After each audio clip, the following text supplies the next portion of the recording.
Hello my dear students of class 11th, how are you? Students, as you all know that we are doing microeconomics chapter number 1. Today we will start our lecture number 3. In this lecture we will conclude our topic production possibility curve, and we will learn about the opportunity cost and marginal opportunity cost. Students, I hope you have seen lecture number 2. And students, please don't see lecture number 3 without lecture number 2. Okay, सो आप लोगों को lecture number 2 पहले समझना बहुत ज़्यादा ज़रूरी है lecture number 3 देखने से पहले, ठीक है? तो let's we start our lecture number 3. Students, in this lecture our first term is opportunity cost. What is first term? Opportunity cost. क्या मतलब होता है अपॉर्चुनिटी कॉस्ट का? ध्यान से समझना बेटा. It is the next best alternative use. क्या मतलब है? It is the next best alternative use, कि जो भी चीज हमारे पास में बेस्ट चीज अवेलेबल है next, this is called opportunity cost. ठीक है. इसके अलावा हम इसको इस तरह से भी डिफाइन कर सकते हैं, it is the amount of other good which have been sacrificed in order to produce that commodity. अगर हम एक चीज लेने के लिए जो दूसरी चीज छोड़ रहे हैं उसे हम लोग क्या कहेंगे? अपॉर्चुनिटी कॉस्ट, यानी कि नेक्स्ट बेस्ट पॉसिबल ऑल्टरनेटिव. ठीक है, कि एक चीज लेने के लिए हम जो दूसरी चीज छोड़ रहे हैं, this is called opportunity cost. इसको बेटा हम लोग एक एग्जांपल से समझते हैं. मान लीजिए आपके पास में 5000 स्क्वायर फीट कोई लैंड है. आपके पास में 5000 स्क्वायर फीट की कोई लैंड है जिस पे आप फ्लैट का कंस्ट्रक्शन भी कर सकते हैं, इंडस्ट्री का भी कंस्ट्रक्शन कर सकते हैं, स्कूल का भी कंस्ट्रक्शन कर सकते हैं, और आप लोग हॉस्पिटल का भी कंस्ट्रक्शन कर सकते हैं. ठीक है, ये नंबर बेटा आप लोग करेक्ट कर लीजिएगा. This is 2, this is 3 and this is 4. Okay, so अगर आप फ्लैट कंस्ट्रक्ट करते हैं 5000 स्क्वायर फीट लैंड पे, तो फॉर एग्जांपल आपको 50 करोड़ रुपीस मिलते हैं. कितने करोड़ रुपए मिलेंगे? 50 करोड़. अगर आप इंडस्ट्री बनाते हैं तो आपको मिलेंगे मान लीजिए 25 करोड़. आप स्कूल बनाते हैं तो मान लीजिए आपको मिलेंगे 30 करोड़. और अगर आप हॉस्पिटल बनाते हैं तो आपको मिलेंगे 75 करोड़, यानी कि 75 करोड़ रुपए. तो आप लोग क्या बनाएंगे? जल्दी फटाफट देख के बताइए. एग्जाम्पल में से आप लोग क्या बनाएंगे? डेफिनेटली सर, जिसमें हमको मैक्सिमम आउटपुट, मैक्सिमम रुपए मिल रहे हैं, डेट इज 75 करोड़, हम वो बनाएंगे. That is construction of hospital. हम हॉस्पिटल बनाएंगे. ठीक है, तो देखिए हम लोग क्या बना रहे हैं? हॉस्पिटल बना रहे हैं. तो इस चीज़ को लेने के लिए हमने कौन सी चीज़ छोड़ी है? अगर हम ये नहीं बनाते, ठीक है, अगर हम हॉस्पिटल नहीं बनाते तो हम लोग क्या बनाते? हम लोग फ्लैट बनाते. हम लोग क्या बनाते? फ्लैट बनाते. That is 50 crore. तो अपॉर्चुनिटी कॉस्ट क्या है? Construction of flat. So opportunity cost क्या है आपकी? कंस्ट्रक्शन ऑफ फ्लैट, जो कि हम नहीं बना रहे हैं. यानी कि हॉस्पिटल बनाने के लिए हम लोग फ्लैट को छोड़ रहे हैं क्योंकि लैंड हमारे पास लिमिटेड है. ठीक है, तो एक चीज़ बनाने के लिए हम जो दूसरी चीज़ छोड़ देते हैं, जिस चीज़ का हम लोग सेक्रीफाइस करते हैं, उसे ही कहते हैं अपॉर्चुनिटी कॉस्ट. ठीक है. In the above example see, one of the builder has 4 opportunities. उसके पास में कितनी अपॉर्चुनिटी है? 4 opportunities है. That is flat, industry, school and hospital. But we choose option number 4. हमने कौन सा ऑप्शन चूज किया है? 4. That is construction of hospital. Why? Because the value of output is maximum. क्योंकि जो वैल्यू थी वो मैक्सिमम थी. That is 75 crore. Now the opportunity cost of employing resources in use of 4. ठीक है, अगर हम लोग 4 को यूज करते हैं, so is equal to the loss of output of the next best alternative in the given resource, that is rupees 50 crore. That is use 1 construction of flat. ठीक है, तो आपको समझ में आया कि एक चीज लेने के लिए हम जो दूसरी चीज छोड़ते हैं, ठीक है, अगर हम 4 का यूज करते हैं यानी कि कंस्ट्रक्शन ऑफ हॉस्पिटल करते हैं, तो हम लोगों को जिस चीज का सेक्रीफाइस करना पड़ रहा है वो है 50 करोड़ का. That is construction of flat. This is called opportunity cost. This is called opportunity cost. ठीक है. सो आपके एग्जाम में आप लोगों से ये क्वेश्चन पूछा जा सकता है कि explain opportunity cost with the help of suitable diagram. ठीक है, with the help of suitable diagram and example. ठीक है, तो आप लोग सबसे पहले डेफिनेशन लिख देंगे, बहुत सिंपल डेफिनेशन है, it is the next best alternative use, और या फिर आप ऐसे भी लिख सकते हैं, it is the amount of other good which has been sacrifice in order to produce of that commodity. Clear है? नाउ अब हम लोग इसको एक एग्जाम्पल से समझते हैं। देखिए, ये मान लीजिए एक पीपीसी है, ठीक है, ये एक पीपीसी है। हम लोग नीचे एक्स एक्सिस पे मान लीजिए गुड एक्स बनता है और वाई एक्सिस पे गुड वाई बनता है। ठीक है, एक्स एक्सिस पे एक गुड्स है जिसका नाम एक्स है और दूसरा गुड्स है दैट इज वाई। ठीक है, अब मान लीजिए अगर हम लोग वाई का ये कंस्ट्रक्शन करते हैं, ठीक है, अगर हम लोग वाई का ये कंस्ट्रक्शन करते हैं तो एक्स का हम लोग इतना कंस्ट्रक्शन होता है। ठीक है ना, ये पॉइंट हो गया एक्स, ये पॉइंट हो गया हमारा वाई। ठीक है, अब मान लीजिए मैं वाई का कंस्ट्रक्शन बढ़ाना चाहता हूँ। ठीक है, ये देखिए,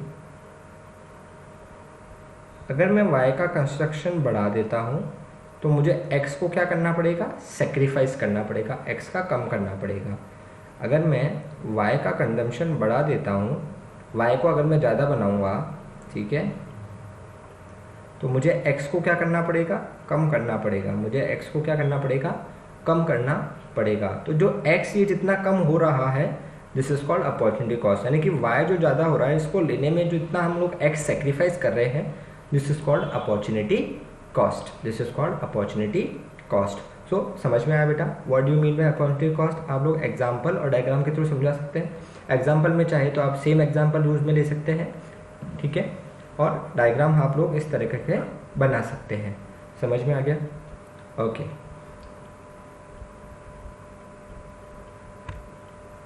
नेक्स्ट क्या है? नेक्स्ट टर्म है बेटा आपके लिए मार्जिनल अपॉर्चुनिटी कॉस्ट। क्या है? मार्जिनल अपॉर्चुनिटी कॉस्ट और marginal rate of transformation, marginal rate of transformation. The rate ये वो रेट है, the rate at which the units of output of one good are sacrifice to produce one more unit of the other good, one more unit of the other good. ठीक है, the rate at which the units of output of one good are sacrifice to produce one more unit of other good. देखिए MOC क्या है, यहाँ पे हम लोग बात करेंगे इन टर्म्स ऑफ कैलकुलेशन की एक जो यूनिट हमने एक्स्ट्रा बढ़ाई है तो जो दूसरी यूनिट सेक्रीफाइस कर रही है तो वो कितनी सेक्रीफाइस कर रही है, this is called marginal opportunity cost. यहाँ पे बात होगी बेटा एक यूनिट की, वन गुड, ठीक है ना, एक यूनिट की बात होगी। अपॉर्चुनिटी कॉस्ट में हम एक यूनिट की बात नहीं कर रहे थे, हम बात कर रहे थे ये नहीं करेंगे तो क्या करेंगे, next best alternative. Opportunity cost में, एमओसी में, यानी कि मार्जिनल अपॉर्चुनिटी कॉस्ट में हम ये बात नहीं कर रहे हैं कि ये नहीं करेंगे तो क्या करें, हम कहेंगे कि यहाँ पे अगर एक यूनिट का चेंज आएगा तो दूसरे में कितना चेंज आएगा, this is called marginal opportunity cost. ठीक है, वापस समझना, एमओसी को बेटा मार्जिनल रेट ऑफ ट्रांसफॉर्मेशन भी कहते हैं, एमआरटी। एमआरटी तो कंफ्यूज मत होना, बहुत जगह आपके पास में एमआरटी लिखा हुआ आ रहा है, इसका मतलब भी क्या होता है, मार्जिनल अपॉर्चुनिटी कॉस्ट। ठीक है, एमओसी और MRT one is the same thing. ठीक है, सो वापस समझना, एमओसी क्या होता है, the rate at which the unit of output of one good, मान लीजिए कोई गुड है Y, are sacrifice to produce one more unit of other good, जो अदर गुड है वो है एक्स। तो अगर हम y सेक्रीफाइस कर रहा है तो x इंक्रीज होगा, y सेक्रीफाइस कर रहा है तो x इंक्रीज होगा, क्योंकि रिसोर्स लिमिटेड है, अगर एक चीज़ कम होगी तो दूसरी चीज़ बढ़ेगी। ठीक है, एक चीज़ कम होगी तो दूसरी चीज़ बढ़ेगी। ठीक है, it is also known as slope of PPC, इसे क्या कहा जाता है, स्लोप ऑफ पीपीसी भी कहा जाता है।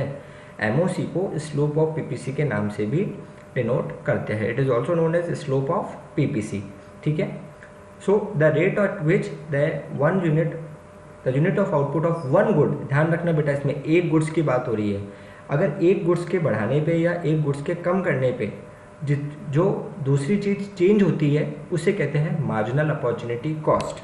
और अपॉर्चुनिटी कॉस्ट में कि ये नहीं करेंगे तो क्या करेंगे, तो जो करेंगे और जो नहीं करेंगे उसका जो डिफरेंस है this is called opportunity cost.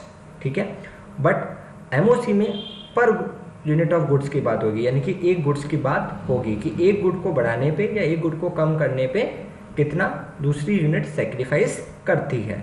ठीक है, okay. It is also known as slope of PPC. MOC का फॉर्मूला होता है change in Y upon change in X. ठीक है, चेंज इन वाई आप इसको डेल्टा से डिनोट कर सकते हैं। ठीक है, change in Y upon change in X, ये एमओसी का फॉर्मूला होता है। ठीक है, मैं वापस लिख देता हूँ, ध्यान से देखना। एमओसी का formula, MOC equals to change in Y upon change in X. ठीक है, और इसको आप ऐसे लिख लीजिए, change in Y upon change in X. ठीक है बेटा, change in Y upon change in X. अब देख लीजिए, फॉर एग्जांपल नीचे एक्स कमोडिटी है और ये ऊपर वाई कमोडिटी है और हमने पीपीसी बनाया है, स्लोप ऑफ पीपीसी। ठीक है, अब बात आप ध्यान से समझना है, ये लाइन क्या होती है आपको पता है, हमने लेक्चर नंबर 2 में सीखा था। ये लाइन वो लाइन होती है जहाँ पे हम लोग रिसोर्सेज को बेस्ट तरीके से काम में लेते हैं। ठीक है, मान लीजिए हम लोग वाई के इतने यूनिट बना रहे हैं, जो भी यहाँ पे क्वांटिटी आएगी, और x के इतने यूनिट बनाएंगे, यानी कि अगर x इतना है तो y इतना होगा। ठीक है, अब मान लीजिए मैं y को बढ़ा रहा हूँ,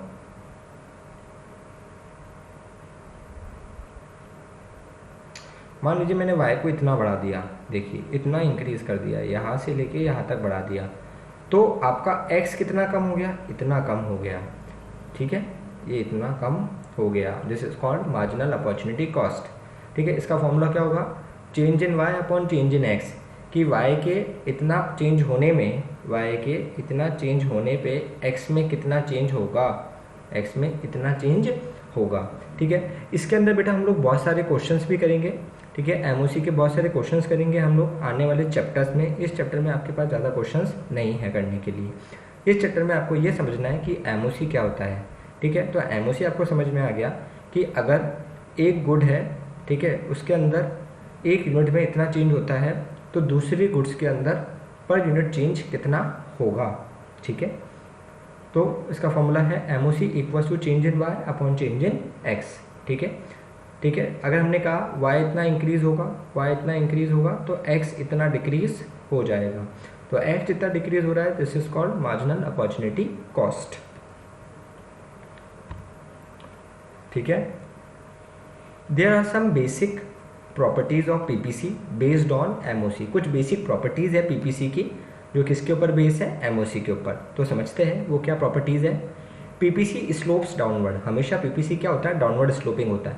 बेटा एक चीज़ आप अच्छे से समझ लो, इकोनॉमिक्स में बार बार आपकी ये चीज़ काम में आएगी कि कोई भी चीज़ डाउनवर्ड स्लोपिंग, जो आपका कर्व है वो हमेशा डाउनवर्ड स्लोपिंग क्यों बनेगा। ठीक है ना, देखिए डाउनवर्ड स्लोपिंग होता क्या है, देख लीजिए, ये होता है डाउनवर्ड स्लोपिंग और एक होता है अपवर्ड स्लोपिंग। तो इसे तो कहते हैं डाउनवर्ड स्लोपिंग, इसे कहते हैं अपवर्ड स्लोपिंग। ठीक है, तो कोई भी चीज़ डाउनवर्ड स्लोपिंग क्यों होती है, वो इसलिए होती है क्योंकि हमेशा देखिए दो गुड्स में कंपैरिजन हो रहा है, नीचे एक्स ऊपर वाई। ठीक है ना, तो ऐसी चीज़ क्यों होती है, इसका रीज़न समझना। PPC slopes downward from left to right. ठीक है, लेफ्ट टू राइट, देखिए ये पोर्शन लेफ्ट हो गया, ये पोर्शन राइट हो गया, तो लेफ्ट से राइट की तरफ हम लोग मूव करते हैं। PPC slopes downward from left to right because from the given resources, जो रिसोर्सेज हमारे पास है, production of both the goods can not be increase, हम दोनों गुड्स को एक साथ नहीं बढ़ा सकते हैं। ठीक है, अगर एक गुड्स बढ़ेगा तो दूसरा कम होगा। ठीक है, downward sloping PPC implies that in order to produce more unit of one commodity. Downward sloping क्यों होगा पीपीसी का, क्योंकि अगर हम एक गुड्स की कमोडिटी को बढ़ाएंगे तो some units of other commodity must be sacrifice, तो दूसरी यूनिट सेक्रीफाइस करेगी बिकॉज ऑफ लिमिटेड रिसोर्सेज। ऐसा क्यों होता है, क्योंकि हमारे पास रिसोर्सेज क्या है, लिमिटेड है। ठीक है, इस वजह से पीपीसी क्या होती है, स्लोप्स डाउनवर्ड। ठीक है, now why PPC is concave to the point of origin. अब पीपीसी कॉन्केव क्यों होता है, ठीक है, पता है आप लोगों को या भूल गए। ठीक है, मैं आपको बता देता हूं, इसे कहते हैं कॉन्केव। याद आया? और इसे कहते हैं कॉन्वेक्स, ठीक है, इसे कहते हैं कॉनकेव, ठीक है। कोई चीज़ आपकी तरफ अंदर की तरफ आ रही है तो देखिए कॉनकेव, और इसे कहते हैं कॉन्वेक्स, ठीक है। सो 90% केसेस में जो आपका कर्व बनेगा डाउनवर्ड स्लोपिंग वो क्या बनेगा? कॉनकेव, ठीक है, कॉनकेव। तो कॉनकेव क्यों होता है, ध्यान से समझना, कॉनकेव क्यों होता है इसका रीज़न मैं आपको थोड़ी देर बाद में और अच्छे से समझाऊंगा, पर अभी एक बार समझना। इंक्रीजिंग एमओसी, अगर आपका एमओसी क्या होगा? इंक्रीजिंग होगा। एमओसी आपको बताया कि एक गुड्स के चेंज होने पे दूसरे गुड्स में चेंज होना, ठीक है। तो अगर आपका एमओसी इंक्रीजिंग वे में होता है, मैं आपको सिखाऊंगा भी इंक्रीजिंग वे क्या होता है। अगर आपका एमओसी इंक्रीजिंग वे में है, it implies that for producing an additional unit of x commodity, sacrifice unit of y commodity goes on increasing as we move downward along with the curve. MOC increases because no resources is equally efficient in producing of all the goods. कुछ समझ में नहीं आया ना?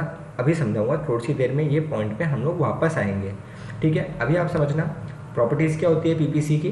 दो properties होती है, एक तो पीपीसी स्लोप्स डाउनवर्ड, ठीक है, दूसरा है PPC is concave to the point of origin because it is based on MOC, ठीक है। तो ऊपर वाला पॉइंट तो आपको समझ में आ गया, पीपीसी डाउनवर्ड स्लोपिंग क्यों होता है, क्योंकि एक यूनिट बढ़ती है तो दूसरी यूनिट कम होती है।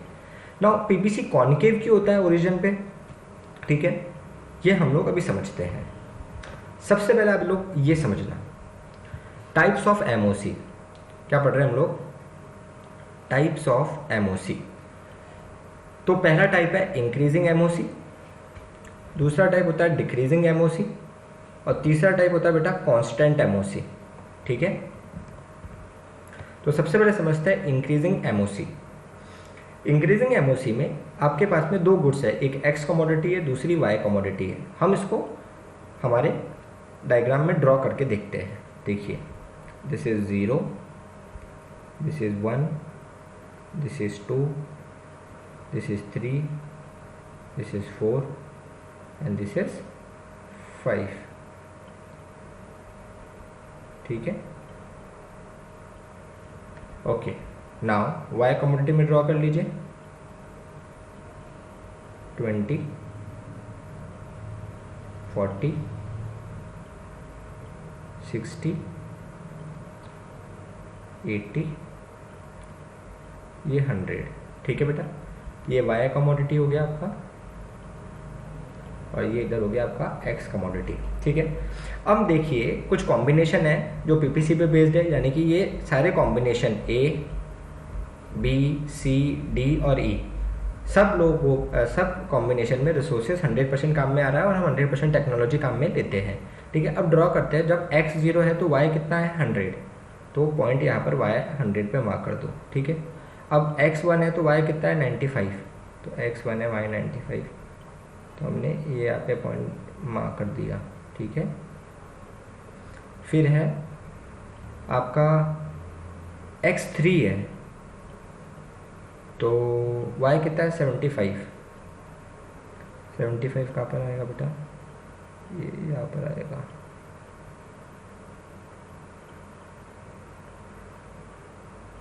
ये मार्क हो गया, ठीक है 75। अब है बेटा 445, 445, ये 445 और 5 पे 0, ठीक है। अब हम लोग इन पॉइंट्स को ऐड कर लेते हैं, ठीक है।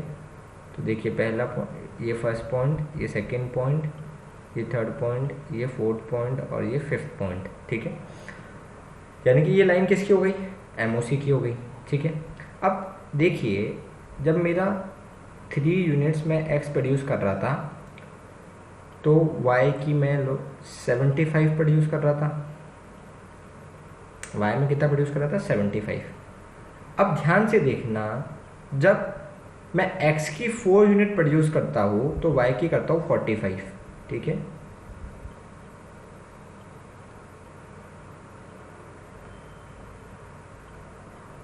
समझना। अब देखो मैं अगर x बढ़ा रहा हूँ, x 3 से कहाँ पे जा रहा है 4 पे, तो y क्या हो गया, कम हो गया, y ऑटोमेटिकली क्या हो गया, कम हो गया। अगर मैं 3 से 4 पे जाता हूँ तो y मेरा 75 से 45 पर आ जाता है। ठीक है, इसका मतलब ये चीज़ तो समझ में आ गई कि एक चीज़ बढ़ती है तो दूसरी चीज़ कम होती है। ठीक है, बट इसमें ध्यान से समझना एमओसी क्या होता है। एमओसी ध्यान समझना, एमओसी क्या होता है। एमओसी का फॉर्मूला अभी हमने पढ़ा था कि भैया y में जितना चेंज होगा अपॉन चेंज इन x। तो फर्स्ट तो डैश हो गया, फर्स्ट डैश क्यों हो गया, क्योंकि इससे पहले हमारे पास में कोई फिगर नहीं है। बी कॉम्बिनेशन पर आओ, x में कितने यूनिट चेंज हो रहा है, x में देखो कितने यूनिट चेंज हो रहा है, 1 यूनिट का चेंज हो रहा है। तो अपन x के नीचे लिख लेते हैं 1। y में कितना चेंज हो रहा है 5, तो ये ऊपर 5, तो 5 अपॉन 1 कितना होता है 5, तो ये 5 आ गया। अब सेकेंड कॉम्बिनेशन में देखो, आप 1 से किस पे आ गए 3 पे आ गए, यानी कि कितने यूनिट का चेंज हो रहा है 2 यूनिट का चेंज हो रहा है x में। अच्छा y में कितना चेंज हो रहा है 75, 85, 95, 20 यूनिट्स का चेंज हो रहा है y में। इसका मतलब 20 अपॉन 2, 10 अपॉन 1। तो देखिए एमओसी कितना आ गया 10 अपॉन 1।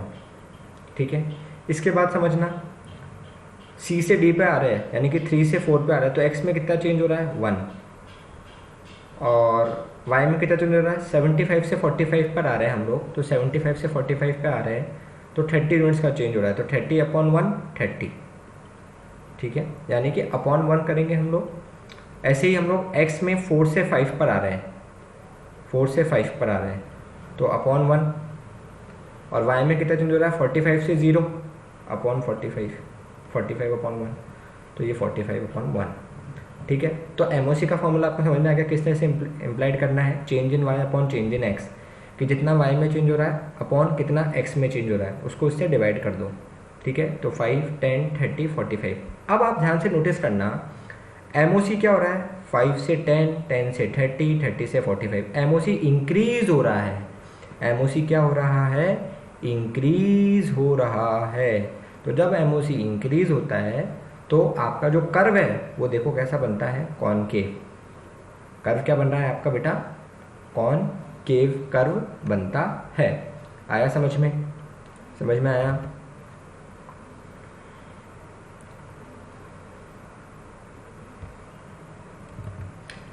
ठीक है बेटा, अब हम लोग वापस देखते हैं हम लोगों ने क्या पढ़ा था। ये वाला पॉइंट देखना, PPC is concave to the point of origin. PPC concave कब होता है, जब एमओसी इंक्रीज होता है। अभी अभी हमने देखा, तो देखना increasing MOC implies that for producing an additional unit of x commodity. अगर हम एक्स की 1 यूनिट एक्स्ट्रा बना रहे हैं, जैसे कि 0 से 1, 1 से 3 या 3 से 4, 4 से 5, ठीक है, अगर हम 1 यूनिट एक्स्ट्रा बनाते हैं तो sacrifice unit of Y commodity goes on increasing, तो वाई की कमोडिटी इंक्रीज होती जाती है as we move downward along the curve. MOC increases because no resources is equally efficient in producing of all the goods. और आप लोग ध्यान से देखना आपका एमओसी इंक्रीज होता जा रहा है। ठीक है, ऐसा क्यों हो रहा है, क्योंकि एक्स में तो कम सेक्रीफाइस हो रहा है, वाई में ज़्यादा हो रहा है। ठीक है, और हम लोग पीपीसी पे काम कर रहे हैं, पीपीसी पे यानी कि रिसोर्सेज को हम 100% काम में ले रहे हैं। ठीक है, तो जब भी आपका एमओसी इंक्रीज होता है, ठीक है, तो आपका जो कर्व बनेगा वो बनेगा कॉनकेव। क्या बनेगा, कॉनकेव। समझ में आया। तो ये पहला टाइप था एमओसी का। सेकंड टाइप समझना, डिक्रीजिंग एमओसी। डिक्रीजिंग एमओसी में भी देखिए आपके पास में 5 कॉम्बिनेशन है, 2 कमोडिटीज़ है एक्स और वाई। ठीक है, अगेन हम लोग इसको पॉइंट्स को मार्क कर लेते पहले। एक आपका यूनिट है एक्स, दूसरा आपका यूनिट है y। 0, 1, 2, 3 और 4। ऐसे ही इसको 60 से 30 कर लेना बेटा, ये 30 है।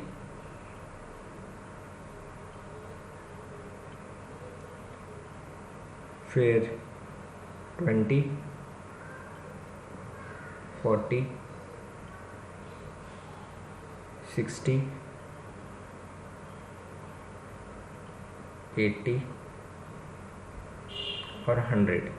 ठीक है, ये पॉइंट मार्क कर लिया आपने। अब ध्यान से देखना, 0 पे 100, तो ये पहला पॉइंट यहाँ पे मार्क हो गया, 0 100।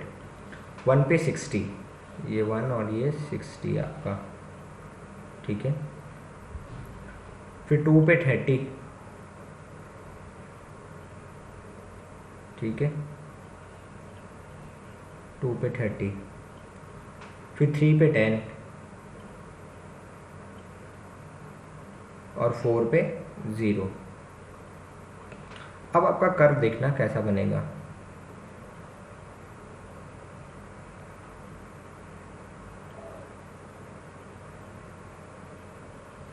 देखा आपने कर्व कैसा बन रहा है, कर्व अंदर की तरफ बन रहा है, ये कुछ इस तरह का आपका कर्व ये बन रहा है।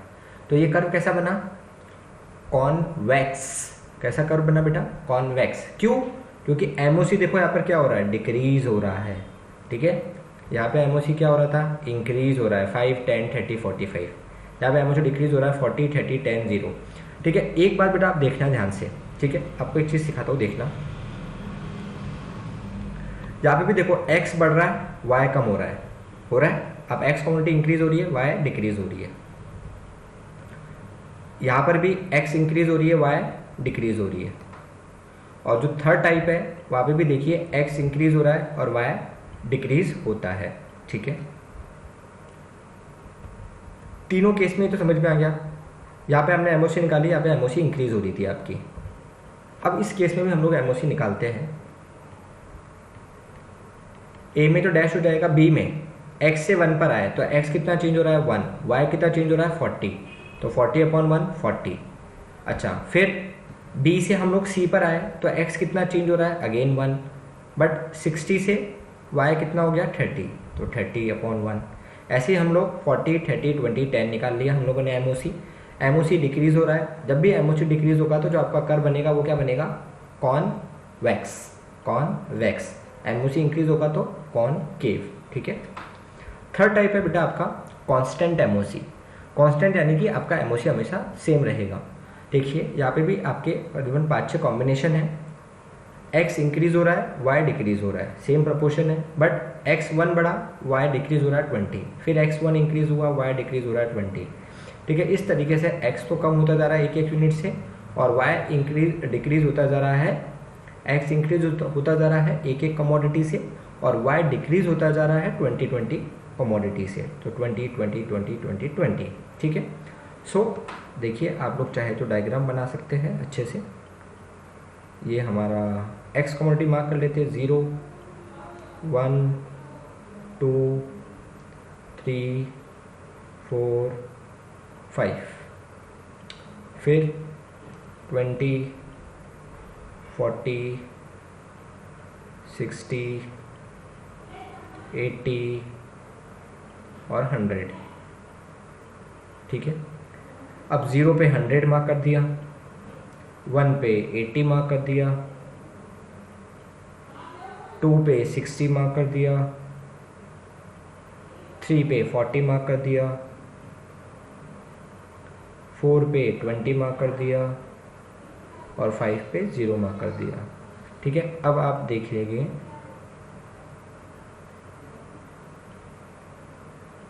जो ये लाइन बन रही है वो कुछ स्ट्रेट लाइन बनेगी। कैसी लाइन बनेगी, बिल्कुल स्ट्रेट लाइन बनेगी, ठीक है।